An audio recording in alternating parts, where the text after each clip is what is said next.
ಶ್ರೀ ಗುರುಭ್ಯೋ ನಮಃ. ವಾಲ್ಮೀಕಿ ರಾಮಾಯಣದ ಅಯೋಧ್ಯಾಕಾಂಡದ 58ನೇ ಸರ್ಗ ನಿನ್ನೆ ಮುಗಿದಿತ್ತು. ಸುಮಂತ್ರ ರಾಮನನ್ನ ಕಾಡಿಗೆ ಕಳುಹಿಸಿ ರಾಜರಥವನ್ನು ತೆಗೆದುಕೊಂಡು ಏಕಾಂಗಿಯಾಗಿ ಅಯೋಧ್ಯ ನಗರಕ್ಕೆ ಹಿಂತಿರುಗಿದ್ದ. ರಾಮ ದಶರಥನಿಗೆ ಏನು ಮಾತುಗಳನ್ನು ಹೇಳಿ ಕಳಿಸಿದ್ದ, ಭರತನಿಗೆ ಕೌಸಲ್ಯಗೆ ಏನೇನು ಹೇಳಿ ಕಳಿಸಿದ್ದ ಅನ್ನೋದನ್ನೆಲ್ಲ ಅಲ್ಲಿ ತನಕ ನಾವು ಶ್ರವಣ ಮಾಡಿದ್ವಿ. 59ನೇ ಸರ್ಗದಲ್ಲಿ ಅಯೋಧ್ಯ ನಗರದಲ್ಲಿ ಆಗಿರುವಂತಹ ದುರವಸ್ಥೆಯನ್ನ ಸುಮಂತ್ರ ರಾಜನಿಗೆ ವರ್ಣನೆ ಮಾಡಿದ ಕಥೆ ಇದೆ. ಮಹಾರಾಜನಿಗೆ ಹೇಳಿದ ಸುಮಂತ್ರ, ನಾರು ಮಡಿಗಳನ್ನು ಉಟ್ಕೊಂಡು ರಾಮ ಲಕ್ಷ್ಮಣ ಸೀತೆಯರು ಗಂಗೆಯನ್ನು ದಾಟಿ ಪ್ರಯಾಗದ ಕಡೆಗೆ ಹೋದರು.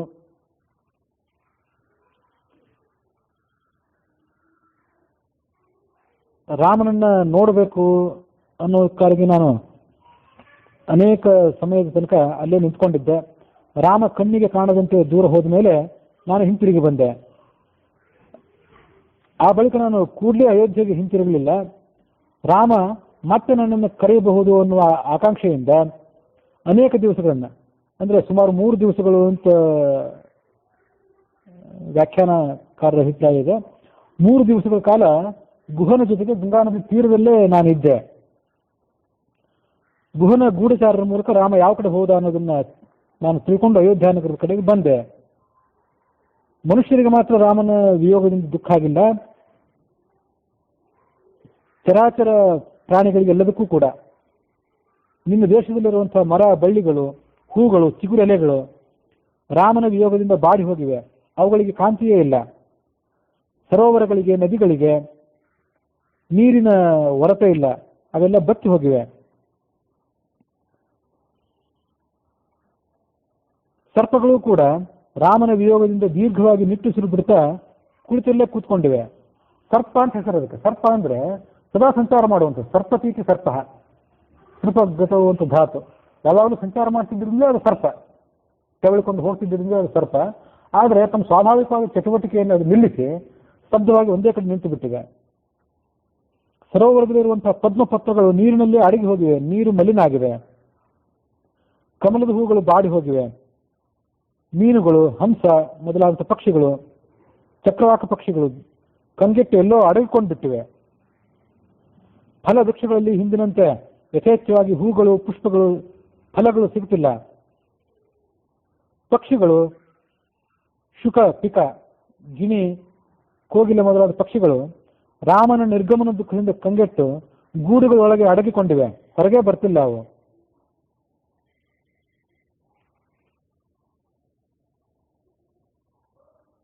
ನಾನು ಅಯೋಧ್ಯೆಗೆ ಮರಳಿದಾಗ ರಾಮನ ರಥವನ್ನ ನೋಡಿದ್ರು ನಮ್ಮ ರಾಜ್ಯದ ಪ್ರಜೆಗಳು. ರಾಮ ರಥದಲ್ಲಿ ಇಲ್ಲದೇ ಇದ್ದು ನೋಡಿದ ಕೂಡಲೇ ಅವರಿಗೆ ದುಃಖ ತಡಿಲಿಕ್ಕಾಗಲಿಲ್ಲ. ಸಮೀಪದಲ್ಲೇ ನನಗೆ ಅವ್ರು ನಿಂತ್ಕೊಂಡಿದ್ರು ಕೂಡ ಎಲ್ಲರ ಕಣ್ಣು ಕೂಡ ನೀರು ತುಂಬಿಕೊಂಡಿದ್ದರಿಂದ ನಾನು ಅವರಿಗೆ ಸ್ಪಷ್ಟವಾಗಿ ಕಾಣದಂತಾಗಿದ್ದೆ.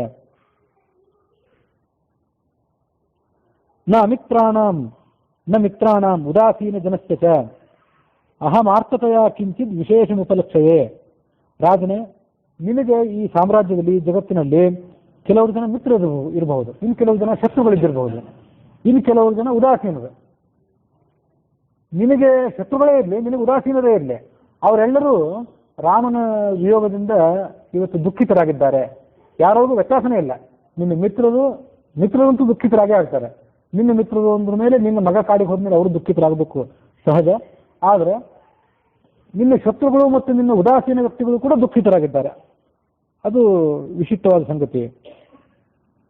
ಆನೆ ಕುದುರೆಗಳು ಬಡಕಲಾಗಿವೆ. ಯಾವಾಗಲೂ ಅಯೋಧ್ಯ ನಗರದಲ್ಲಿ ಜನರ ಶಬ್ದದಿಂದ ಕೂಡಿದಂತಹ ವಾತಾವರಣ ಕಂಡು ಬರ್ತಿತ್ತು. ಆ ವಾತಾವರಣ ಇವತ್ತು ಕಂಡು ಬರ್ತಿಲ್ಲ.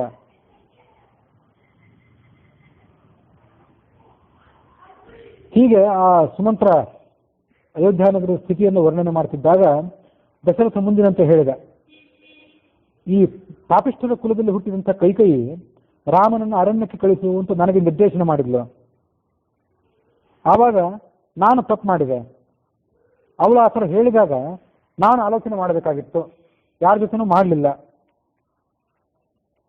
ಪ್ರಾಜ್ಞರ ಜೊತೆಗೆ, ಗುರು ಹಿರಿಯರ ಜೊತೆಗೆ ನಾನು ಆವಾಗ ಆಲೋಚನೆ ಮಾಡಬೇಕಾಗಿತ್ತು. ನ ಸುಹೃದ್ಭಿ ನಚಾಮಾತ್ಯೈಹಿ ಮಂತ್ರಯಿತ್ವ ನ ನೈಗಮೈಹಿ. ನನ್ನ ಇಡೀ ಸಾಮ್ರಾಜ್ಯದಲ್ಲಿರುವಂಥ ಯಾರ ಜೊತೆನೂ ಕೂಡ ನಾನು ಆವತ್ತು ಸರಿಯಾದ ರೀತಿಯಲ್ಲಿ ಮಂತ್ರಾಲೋಚನೆ ಮಾಡಲಿಲ್ಲ. ಅದರ ಫಲ ಇದು.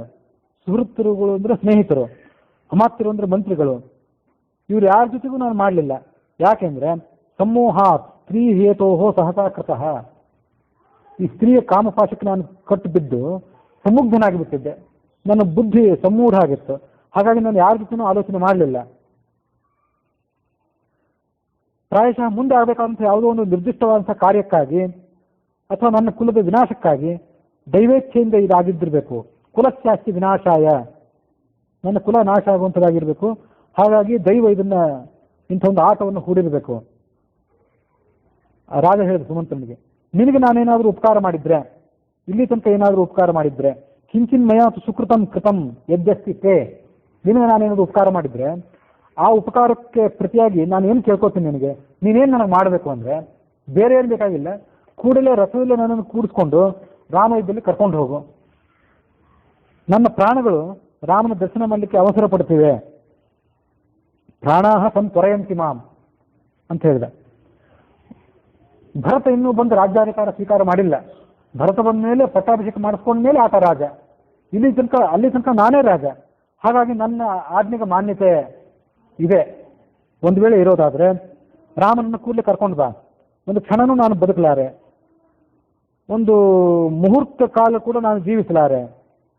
ಬಹಳ ದೂರ ಹೋಗ್ಬಿಟ್ಟಿದ್ದಾನೆ, ಅವನು ಕರ್ಕೊಂಡು ಬರ್ಲಿಕ್ಕೆ ಆಗೋದಿಲ್ಲ ಅಂತ ಸಂಶಯ ನಿನಗೆ ಒಂದು ವೇಳೆ ಇದ್ರೆ ನನ್ನನ್ನೇ ರಥದಲ್ಲಿ ಕೂಡಿಸ್ಕೊ. ಆ ರಾಮ ಹೇಳಿದ್ದಾನೆ ಅಲ್ಲಿಗೆ ನನ್ನನ್ನೇ ಕರ್ಕೊಂಡು ಹೋಗು. ಈ ಒಂದು ಕೆಲಸ ಆದ್ರೂ ಮಾಡ್ಬೋದಲ್ಲ. ಅವನನ್ನು ನೋಡೋ ತನಕ, ನೀನು ರಥದಲ್ಲಿ ನನ್ನ ಕೂಡಿಸ್ಕೊಂಡು ಅಲ್ಲಿ ಕರ್ಕೊಂಡು ಹೋಗೋ ತನಕ ನಾನೊಂದು ವೇಳೆ ಬದುಕಿದ್ರೆ ಆ ರಾಮನನ್ನು ನಾನು ನೋಡಬಹುದು. ಇಲ್ಲದೇ ಇದ್ರೆ ನಾನೇ ಯಮನ ಊರಿಗೆ ಹೊರಟು ಹೋಗಿಬಿಡ್ತೇನೆ. ಹಾ ರಾಮ ರಾಮಾನುಜ ಹಾ ಹ ವೈದೇಹಿ ತಪಸ್ವಿನಿ ನಮಾಂ ಜಾನೀತ ದುಃಖೇನ ನಿಯಮಾನ ಮನಾಥವತ್. ರಾಮನೇ, ಲಕ್ಷ್ಮಣ, ಸೀತೆ ಅಂತ ಅವ್ರು 3 ಜನದ ಹೆಸರು ತಗೊಂಡ. ನಿಮ್ಮ ವಿರಹದಿಂದಾಗಿ ಇವತ್ತು ನಾನು ಅನಾಥನಂತ ಸಾಯ್ತಿದ್ದೇನೆ, ದಿಕ್ಕಿರದೇ ಇದ್ದವ್ರಂತ ಸತ್ತು ಹೋಗ್ತಿದ್ದೇನೆ. ಬಹುಶಃ ಇವು ನಿಮ್ಗೆ ಗೊತ್ತಿರ್ಲಿಕ್ಕಿಲ್ಲ, ನಿಮಗೆ ಅರ್ಥ ಆಗಿಲ್ಲ ಈ ಸಂಗತಿ ಅಂದ. ಕೌಸಲ್ಯಗೆ ತನ್ನ ಸ್ಥಿತಿಯನ್ನ ವರ್ಣನೆ ಮಾಡಿ ಹೇಳಿದ. ನಾನು ರಾಮನಿಲ್ಲದೆ ಅಪಾರವಾದಂಥ ಶೋಕದಲ್ಲಿ ಮುಳುಗಿ ಹೋಗಿದ್ದೇನೆ.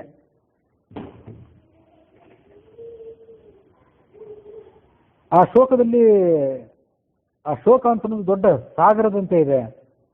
ನಿಮ್ಮೆಲ್ಲರನ್ನು ಸೇರಿಸಿಕೊಂಡೇ ಆ ಸಾಗರಕ್ಕೆ ನಾನು ಧುಮುಕಿದ್ದೇನೆ. ಸಾಗರಕ್ಕೆ 2 ದಂಡಗಳಿರ್ಬೇಕಲ್ಲ, ಆ ಕಡೆ ಒಂದು ದಡ, ಈ ಕಡೆ ಒಂದು ದಡ ಇರಬೇಕಲ್ಲ. ಈ ಸಾಗರಕ್ಕೆ ದಡ ಯಾವುದು ಅಂತಂದ್ರೆ ಈ ಕ್ರೂರ ಅಂತ ಕೈ ಕೇಳಿದ 2 ವರಗಳಿರ್ತಲ್ಲ, 2 ವರಗಳು 2 ದಡ ಇರುತ್ತೆ. ಉದ್ದಿಲ್ಲ ಕೈಗಳು, ಸ್ತ್ರೀಯರ ಕೈಗಳು ಅವೆಲ್ಲ ಮೀನಿದ್ದಂತೆ.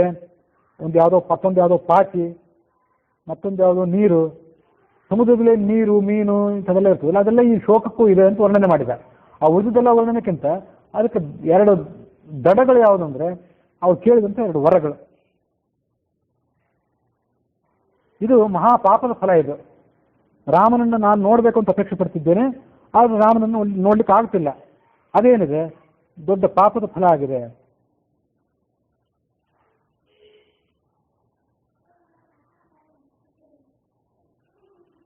ಯಸ್ಮಿನ್ ಬದ ನಿಮಗ್ನೋಹಂ ಕೌಸಲ್ಯೇ ರಾಘವಂ ವಿನ ದುಸ್ತರೋ ಜೀವಿತಾದೇವಿ ಮಯಾಯಂ ಶೋಕಸಾಗರ. ಹೀಗೆ ಆತರ ನಾನಾ ಥರ ಸಂಕಟ ಮಾಡಿ ಕೊನೆಗೊಮ್ಮೆ ಮೂರ್ಛೆ ಹೋಗಿ ಕೆಳಗೆ ಬಿದ್ದುಬಿಟ್ಟ. ಕೌಸಲ್ಯಗೆ ಆತನ ನೋಡಿ ಭಯ ಆಯಿತು. ಆ ಕೌಸಲ್ಯ ಮುಂದೆ ಹೇಳುವಂತೆ ಆತನನ್ನು ಚುಚ್ಚಿ ಮಾತಾಡಲಿಕ್ಕೆ ಪ್ರಾರಂಭ ಮಾಡಿದ್ಲು. ತಾನು ಕೂಡ ಸಂಕಟಪಟ್ಲು. ಕೈ ಆ ಕೌಸಲ್ಯ ಸುಮಂತ್ರನಿಗೆ ಏನು ಹೇಳಿದ್ಲು, ನನ್ನ ಮಗ ರಾಮ ಎಲ್ಲಿದ್ದಾನೆ, ಸೊಸೆ ಎಲ್ಲಿದ್ದಾಳೆ, ಅಲ್ಲಿ ನನ್ನ ಕೂಡಲೇ ಕರ್ಕೊಂಡು ಹೋಗು. ಇಲ್ಲದೇ ಇದ್ರೆ ನಾನು ಇಲ್ಲಿಯೂ ಇರ್ಲಿಕ್ಕೆ ಅಪೇಕ್ಷೆ ಪಡೋದಿಲ್ಲ, ನೀನು ರಾಮನ ಕಡೆಗೆ ನಾನು ಕರ್ಕೊಂಡು ಹೋಗದೇ ಇದ್ರೆ ನಾನು ಕೂಡ ಪ್ರಾಣ ತೊರೆದು ಯಮನ ಪಟ್ಟಣಕ್ಕೆ ಹೊರಟು ಹೋಗ್ತೀನಿ ಅಂದ್ರು. ತ್ಯಜ ಶೋಕಂ ಚ ಮೋಹಂಚ ಸಂಭ್ರಮಂ ದುಃಖಜಂ ತಥಾ ಯವಧೂಯ ಸಂತಾಪಂ ವನೇ ವತ್ಸತಿ ರಾಘವ. ಆ ಸುಮಂತ್ರ ಕೌಸಲ್ಯಗೆ ಈ ಮುಂದೆ ನಿಂತು ಸಮಾಧಾನ ಮಾಡಿದ. ರಾಮ ಕಾಡಿಗೆ ಹೋಗಿದ್ದಾನೆ, ಅಲ್ಲಿ ಕಷ್ಟಪಡ್ತಿದ್ದಾನೆ ಅಂತ ಆಲೋಚನೆ ಮಾಡಬೇಡ. ಯಾವುದೇ ಥರದ ಕಷ್ಟ ಇಲ್ಲದೆ ಆತ ವನದಲ್ಲಿ ಸುಖವಾಗಿದ್ದಾನೆ. ಸೀತೆಯ ಜೊತೆಗೆ ಲಕ್ಷ್ಮಣನ ಜೊತೆಗೆ ಆತ ಸಂತೋಷದಿಂದಿದ್ದಾನೆ.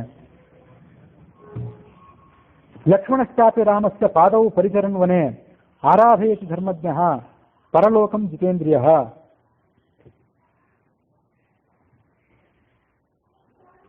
ಲಕ್ಷ್ಮಣನ ವಿಷಯದಕ್ಕೂ ಕೂಡ ನೀನೇನು ಆಲೋಚನೆ ಮಾಡಬೇಕಾಗಿಲ್ಲ. ರಾಮನ ಪಾದ ಸೇವೆ ಮಾಡಿಕೊಂಡು ಆತ ಮುಂದಿನ ಲೋಕಕ್ಕೆ ಬೇಕಾದಂಥ ಸಾಧನೆ ಮಾಡ್ತಿದ್ದಾನೆ. ಇಹಲೋಕದ ಕಡೆ ಆತನ ಗಮನ ಇಲ್ಲ. ಪರಲೋಕ ಪ್ರಾಪ್ತಿಗೆ ಬೇಕಾದಂತಹ ಸಾಧನೆಯ ಹಾದಿಯನ್ನು ಆತ ಹಿಡಿದಿದ್ದಾನೆ. ಜನನಿಬಿಡವಾದಂತಹ ಅರಮನೆಯಲ್ಲಿ ಎಷ್ಟು ವೈಭವದಿಂದ ಸೀತೆ ಮೆರೆತಿದ್ಲೋ ಅಷ್ಟೇ ಸುಖದಿಂದ ಆಕೆ ಈಗ ಅರಣ್ಯದಲ್ಲಿದ್ದಾಳೆ ಸೀತೆ. ಹಾಗಾಗಿ ಅವಳ ಬಗ್ಗೆ ಕೂಡ ನೀನು ದುಃಖ ಪಡಬೇಕಂತಿಲ್ಲ. ಇಂಥ ಎಲ್ಲ ವನವಾಸದ ಕಷ್ಟಗಳಿಗೆ ಆ ಸೀತೆ ತಾನು ಯೋಗ್ಯಳೇ ಆಗಿದ್ದಾಳೆ ಅಂತ ನನಗನ್ನಿಸ್ತದೆ. ಬಾಲೇವ ರಮತೆ ಸೀತಾ ಬಾಲಚಂದ್ರ ನಿಭಾನನ ರಾಮ ರಾಮೇ ಹಿ ಅಧೀನಾತ್ಮ ವಿಜನೇಪಿ ವನೇಸತಿ. ಪೂರ್ಣಚಂದ್ರನಂತೆ ಮುಖ ಇದ್ದಂಥ ಸೀತೆ ಯಾವುದೇ ಕಷ್ಟದ ಪರಿವೇ ಇಲ್ಲದೆ ಅರಣ್ಯದಲ್ಲಿ ರಾಮನ ಜೊತೆ ವಿಹಾರ ಮಾಡ್ತಿದ್ದಾಳೆ. ಹಾಗಾಗಿ ಅವಳ ಬಗ್ಗೆ ಆಲೋಚನೆ ಮಾಡಬೇಡ. ಸರ್ವದಾ ಮನಸ್ಸಿನಲ್ಲಿ ಹೃದಯದಲ್ಲಿ ರಾಮನ ಬಗ್ಗೆ ಅವಳು ಆಲೋಚನೆ ಮಾಡ್ತಿದ್ದಾಳೆ. ರಾಮ ಇರುವಂತಹ ವನವೇ ಅವಳಿಗೆ ಸೀತೆಯಾಗಿದೆ. ಅವಳಿಗೆ ವನವೇ ಅವಳಿಗೆ ಅಯೋಧ್ಯೆ ಆಗಿದೆ. ಹಾಗಾಗಿ ನೀನು ಆ ಸೀತೆಯ ಬಗ್ಗೆನೂ ಕೂಡ ಯಾವುದೇ ಕಷ್ಟಪಡಬೇಕಾಗಿಲ್ಲ, ಯಾವುದೇ ಆಲೋಚನೆ ಮಾಡಬೇಕಾಗಿಲ್ಲ. ಉಲ್ಲಾಸದಿಂದ ದಾರಿಯಲ್ಲಿ ಸಿಗುವಂತಹ ಹೆಸರುಗಳು, ಊರುಗಳ ಹೆಸರು, ಆ ಊರುಗಳ ಸ್ಥಳ ಪುರಾಣ, ಪೂರ್ವೇತಿಹಾಸ, ನದಿಗಳು, ಅವುಗಳು ಹರಿಯುವಂಥ ಪ್ರದೇಶ, ಇದೆಲ್ಲದರ ಬಗ್ಗೆ ಆಕೆ ಲಕ್ಷ್ಮಣನನ್ನು ಅಥವಾ ರಾಮನನ್ನು ಕೇಳಿ ತಿಳ್ಕೊಳ್ತಾಳೆ. ಸೀತಾದೇವಿ ಸಂತೋಷದಿಂದ ಮಾತೇ ನನಗೆ ನೆನಪಿದೆ ಹೊರತು ಅವಳು ಆಕಸ್ಮಿಕವಾಗಿ ಕೈಗೆ ಬೈದಿದ್ದಂಥ ಯಾವ ಮಾತು ನನಗೆ ನೆನಪಿಲ್ಲ. ಹೀಗೆ ಕೌಸಲ್ಯ ಕಿವಿಗೆ ಇಂಪಾಗುವಂತೆ, ಅವಳ ಮನಸ್ಸಿಗೆ ಸಮಾಧಾನ ಆಗುವಂತೆ ಆತ ನಾನಾ ರೀತಿಯಾಗಿ ಮಾತಾಡಿದ ಸುಮಂತ್ರ. ಅರಮನೆಯಲ್ಲಿದ್ದಾಗ ಅವಳು ಕಾಲಿಗೆ ಕೆಂಬಣ್ಣಕ್ಕಾಗಿ ಲಾಕ್ಷಾರಸವನ್ನು ಹಚ್ಕೊಂಡಿರ್ತಿದ್ಲು. ವೈಭವಕ್ಕಾಗಿ ಸ್ತ್ರೀಯರು ಹಚ್ಕೊಳ್ಳೋದು ಲಾಕ್ಷಾರಸವನ್ನು. ಅರಣ್ಯದಲ್ಲಿದ್ದಾಗ ಅವಳು ಲಾಕ್ಷಾರಸವನ್ನು ಹಚ್ಕೊಳ್ಳದೇ ಇದ್ರೂ ಅವಳ ಕಾಲುಗಳು ಕೆಂಪಾಗಿವೆ ಅಂತ ವಿಶಿಷ್ಟವಾದಂಥ ಸೌಭಾಗ್ಯವನ್ನು ಅನುಭವಿಸಿಕೊಂಡು ಅವಳು ಕಾಡಿನಲ್ಲಿ ವಾಸ ಮಾಡಿಕೊಂಡಿದ್ದಾಳೆ. ನೀವೆಲ್ಲ ಬೇಕಾದಷ್ಟು ಆಭರಣಗಳನ್ನು ಅವಳಿಗೆ ನೀವು ಒದಗಿಸಿಕೊಟ್ಟಿದ್ದೀರಿ ಇಲ್ಲಿಂದ ಹೋಗಬೇಕಾದ್ರೆ. ಆದರೆ ರಾಮನ ಮೇಲಿನ ಅನುರಾಗದಿಂದ ಯಾವುದೇ ಆಭರಣನ ಅವಳು ಧರಿಸಿಲ್ಲ. ಅದು ಯಾರಿಗೂ ಅವಳಿಗೆ ಬೇಕಾಗಿಲ್ಲ. ನಿರಾಭರಣ ಸುಂದರಿಯಾಗಿ ಕಂಗೊಳಿಸ್ತಿದ್ದಾಳೆ ಅರಣ್ಯದಲ್ಲಿ. ಹಾಗಾಗಿ ರಾಮ ಸೀತೆ ಲಕ್ಷ್ಮಣನ ಬಗ್ಗೆ ನೀನು ಆಲೋಚನೆ ಮಾಡಬೇಕಾಗಿಲ್ಲ. ತಂದೆ ತಾಯಂದ್ರನ್ನು ಬಿಟ್ಟು ಬಂದ ದುಃಖವನ್ನು ಅವರು ಮರೆತಿದ್ದಾರೆ. ಮಹರ್ಷಿಗಳಂತೆ ಅಲ್ಲಿ ವಾಸ ಮಾಡ್ತಿದ್ದಾರೆ ಅಂತ ಹೇಳಿದ ಸುಮಂತ್ರ. ಆದರೆ ಮಗನೇ ನೀನು ಎಲ್ಲಿದ್ದೆ ಅಂತ ಅವಳು ಏನು ಆಕ್ರೋಶ ಮಾಡ್ತಿದ್ದು ಕೌಸಲ್ಯ, ಆ ಆಕ್ರೋಶವನ್ನು ಅವಳು ನಿಲ್ಲಿಸಲಿಲ್ಲ. ಅಲ್ಲಿಗೆ 60ನೇ ಸರ್ಗ ಮುಕ್ತಾಯ ಆಗಿದೆ. 61ನೇ ಸರ್ಗದಲ್ಲಿ ಕೌಸಲ್ಯ ಆ ದಶರಥನನ್ನು ನಿಂದನೆ ಮಾಡಿದಂಥ ವರ್ಣನೆ ಇದೆ. ಸುಮಂತ್ರ ಎಷ್ಟೇ ಸಮಾಧಾನ ಮಾಡಿದ್ರು ಆ ಕೌಸಲ್ಯಗೆ ಸಮಾಧಾನ ಆಗಲಿಲ್ಲ. ಅವಳು ಸಾಕಷ್ಟು ಬಿಕ್ಕಿ ಬಿಕ್ಕಿ ಹತ್ತು ಕೊನೆಗೊಮ್ಮೆ ದಶರಥನಿಗೆ ಈ ಥರ ಚುಚ್ಚು ಮಾತಾಡಿದ್ಲು. ನೀನು ಮಹಾ ದಯಾಳು ಅಂಥೇಳಿ ಉದಾರಿ ಎನ್ನುವ ಹೆಸರನ್ನು ಪಡ್ಕೊಂಡಿದ್ದಿ. 3 ಜಗತ್ತಿನಲ್ಲಿ ಕೂಡ ನಿನ್ನ ಹೆಸರು ಹರಡಿದೆ. ಸುಖದಲ್ಲಿ ಬೆಳೆದಂಥ ನಮ್ಮ ಮಕ್ಕಳು ಆ ಸೊಸೆಯಾದಂಥ ಸೀತೆಯ ಜೊತೆಗೆ ಅರಣ್ಯಕ್ಕೆ ಹೋದ್ರಲ್ಲ, ಆ ದುಃಖ ಅವ್ರು ಹೇಗೆ ಅನುಭವಿಸ್ತಾರೆ? ಅದ್ರ ಬಗ್ಗೆ ನಿನಗೇನಾದರೂ ಪರಿವೇ ಇದೆಯೇ ಕೇಳಿದ್ಲ ಅವಳು. ಸಾನೂನಂ ತರುಣಿ ಶ್ಯಾಮ ಸುಕುಮಾರ ಸುಖೋಚಿತ ಕಥಂ ಉಷ್ಣಂ ಚ ಶೀತಂ ಚ ಮೈಥಿಲಿ ಪ್ರಸಹಿಷ್ಯತಿ. ಸುಕುಮಾರಲಾಗಿ ಅರಮನೆಯಲ್ಲಿ ಅವಳು ಬೆಳೆದವಳು ಆ ಅರಣ್ಯದ ತೀವ್ರವಾದ ಉಷ್ಣವನ್ನಾಗಲಿ ತೀವ್ರವಾದ ಶೀತವನ್ನಾಗಲಿ ಅವಳು ಹೇಗೆ ಸಹಿಸ್ಕೋತಾಳೆ? ನಿನಗೆ ಅದ್ರ ಬಗ್ಗೆ ಏನಾದರೂ ಆಲೋಚನೆ ಇದೆಯಾ? ಅರಮನೆಯಲ್ಲಿ ನಾನಾ ಥರದ ಸುಖವಾದ ಭೋಜನವನ್ನು ಅವಳು ಮಾಡ್ತಿದ್ಲು. ಇವತ್ತು ಅವಳು ಅರಣ್ಯದಲ್ಲಿ ತಾನಾಗಿ ಬೆಳೆಯುವಂಥ ಕಾಡು ಧಾನ್ಯಗಳನ್ನು, ಗಡ್ಡೆ ಗೆಣಸುಗಳನ್ನು ತಿನ್ನಬೇಕು. ಅರಮನೆಯಲ್ಲಿದ್ದಾಗ ಸಂಗೀತ ವಾದ್ಯಗಳ, ನೃತ್ಯಗಳ ಮಧುರವಾದಂಥ ನಿನಾದವನ್ನು ಕೇಳಿ ಆನಂದ ಪಡ್ತಿದ್ಲು. ಈಗ ಅವಳು ಕಾಡಿಗೆ ಹೋದಾಗ ಕ್ರೂರ ಪ್ರಾಣಿಗಳಾದಂಥ ಸಿಂಹ ಮೊದಲಾದ ಪ್ರಾಣಿಗಳ ಘೋರವಾದ ಘರ್ಜನೆಯನ್ನು ಕೇಳಬೇಕಲ್ಲ, ತೋಳನ್ನೇ ತಲೆದಿಂಬು ಮಾಡ್ಕೊಂಡು ಮಲ್ಕೊಳ್ಬೇಕಲ್ಲ ಅವರೆಲ್ಲ. ಇಷ್ಟೆಲ್ಲ ಅವರು ಕಷ್ಟಪಡ್ತಿದ್ದಾರಲ್ಲ, ಇಷ್ಟೆಲ್ಲ ಅವ್ರು ಕಷ್ಟಪಡ್ತಿದ್ರು ಕೂಡ ನಮ್ಮ ಹೃದಯ ಇನ್ನೂ ಸೀಳಲಿಲ್ಲಲ್ಲ. ಸೀಳಿ ಹೋಗದೆ ಇರೋದನ್ನು ನೋಡಿದರೆ ನಮ್ಮ ಹೃದಯ ಅದು ವಜ್ರದಂತೆ ಕಠಿಣವಾಗಿದ್ದಿರಬೇಕು. ವಜ್ರ ಸಾರಮಯಂ ನೂನಂ ಹೃದಯಂ ಮೇನ ಸಂಶಯ. ವಜ್ರದ ಸಾರ ಭಾಗವನ್ನು ತೆಗೆದು ಬ್ರಹ್ಮನ ಹೃದಯವನ್ನು ತಯಾರು ಮಾಡಿರಬೇಕು. ಹಾಗಾಗಿ ಇನ್ನೂ ಅದು ಸೀಳಿಲ್ಲ. ಸುಖ ಪಡಬೇಕಾದವರು, ರಾಜ್ಯ ವೈಭವದಲ್ಲಿ ಮೆರೆದಾಡಬೇಕಾದವರು ಇವತ್ತು ಕಾಡಿಗೆ ಹೋಗಿ ದುಃಖ ಪಡುತ್ತಿದ್ದಾರೆ.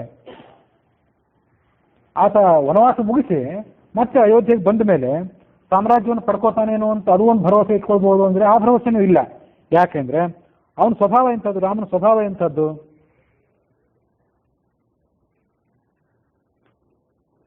ಭೋಜಯಂತಿ ಕಿಲ ಶ್ರಾದ್ಧೆ ಕೇಚಿತ್ ಸ್ವಾನೇವ ಬಾಂಧವಾನ್. ಅದಕ್ಕೊಂದು ಉದಾಹರಣೆ ಕೊಡ್ತಾವೆ. ಅಯೋಧ್ಯೆಗೆ ಆತ ಮರಳಿ ಬಂದ್ರೂ, ಅಯೋಧ್ಯೆಗೆ ಮರಳಿ ಬಂದ ಮೇಲೆ ಇಲ್ಲಿ ತನಕ ಈ ಭರತ ರಾಜ್ಯ ಆಳಿದ ಅನ್ನೋ ಕಾರಣಕ್ಕಾಗಿ ಭರತ ಆಳಿದ ರಾಜ್ಯವನ್ನು ನಾನೇ ಸ್ವೀಕಾರ ಮಾಡಬೇಕು ಅನ್ನೋ ಮನಸ್ಸಿನಿಂದ ಅವನು ರಾಜ್ಯವನ್ನೇ ತಗೊಳ್ಳಿಕ್ಕೆ ಮನಸ್ಸು ಮಾಡದೇ ಇರಬಹುದು. ಅದಕ್ಕೆ ಉದಾಹರಣೆ ಏನಂತಂದ್ರೆ, ಒಂದು ಶ್ರಾದ್ದ ಭೋಜನದ ಒಂದು ಉದಾಹರಣೆ ಕೊಡ್ತಾವೆ ಕೌಸಲ್ಯ. ಅದೇನು ಉದಾಹರಣೆ? ಭೋಜಯಂತಿ ಕಿಲ ಶ್ರಾದ್ಧೆ ಕೇಚಿತ್ ಸ್ವಾನೇವ ಬಾಂಧವಾನ್ ತತಃ ಪಶ್ಚಾತ್ ಸಮೀಕ್ಷಂತೆ ಕೃತಕಾರ್ಯ ದ್ವಿದರ್ಷಭಾನ್. ಶ್ರಾದ್ದ ಮಾಡಿದಾಗ ಇನ್ನೊಂದ್ಸರಿ ಅದನ್ನು ಹೇಳಿದ್ದಂತ ನೆನಪು. ಉಳಿದೆಲ್ಲ ಕಾರ್ಯಗಳಿಗಿಂತ ಹೆಚ್ಚಾಗಿ ಹೆಚ್ಚಿನ ಮುತುವರ್ಜಿಯಿಂದ ಶ್ರಾದ್ದಕ್ಕೆ ಯೋಗ್ಯರಾದಂಥ ಸದಾಚಾರಿಗಳಾದಂಥವ್ರನ್ನ, ಬ್ರಹ್ಮಜ್ಞಾನಿಗಳಾದವ್ರನ್ನ ಕರಿಬೇಕು ಅಂತಿದೆ. ಆದರೆ ಕೆಲವರು ಏನು ಮಾಡ್ತಾರಂತಂದ್ರೆ, ಶ್ರಾದ್ದಕ್ಕೆ ಬೇಕಾದಂತಹ ಆ ಸಂಪ್ರದಾಯವನ್ನು ಪಾಲನೆ ಮಾಡುವುದನ್ನ ತಿರಸ್ಕಾರ ಮಾಡ್ತಾರೆ. ಶ್ರಾದ್ದದಲ್ಲಿ 2 ಪಂಕ್ತಿಗಳು.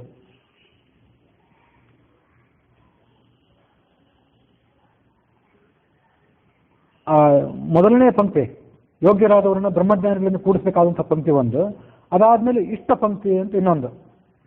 ಮೊದಲನೇ ಪಂಕ್ತಿ ಏನಿರ್ತದಲ್ಲ, ಮೊದಲನೇ ಸರಿ ಕೂಡಿಸ್ಬೇಕಾದದ್ದು, ಅಲ್ಲಿ ಕೂಡಿಸ್ಬೇಕಾದದ್ದು ಯಾರನ್ನ ಅಂದ್ರೆ ಶ್ರೇಷ್ಠರಾದಂಥ ಬ್ರಹ್ಮಜ್ಞಾನಿಗಳನ್ನು ಕೂಡಿಸ್ಬೇಕು.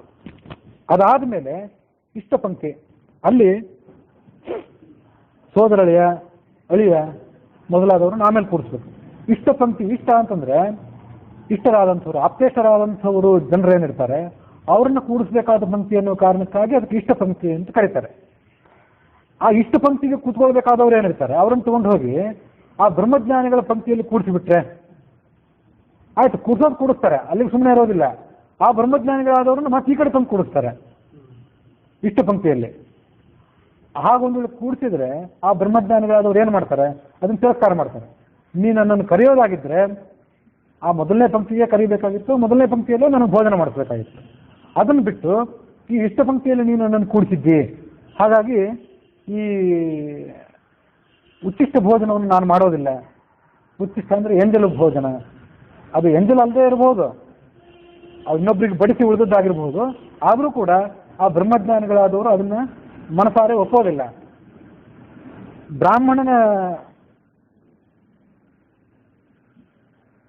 ಬ್ರಾಹ್ಮಣನ ಶೇಷ, ಯಾಕಂದ್ರೆ ಇಷ್ಟ ಪಂಕ್ತಿಯಲ್ಲಿ ಕುತ್ಕೊಂಡವರು ಆದರೂ ಕೂಡ ಅಳಿಯ ಸೋದರ ಯಾರೇ ಆದ್ರೂ ಅವರು ಬ್ರಹ್ಮಜ್ಞಾನಿಗಳೇ, ಬ್ರಾಹ್ಮಣರೇ.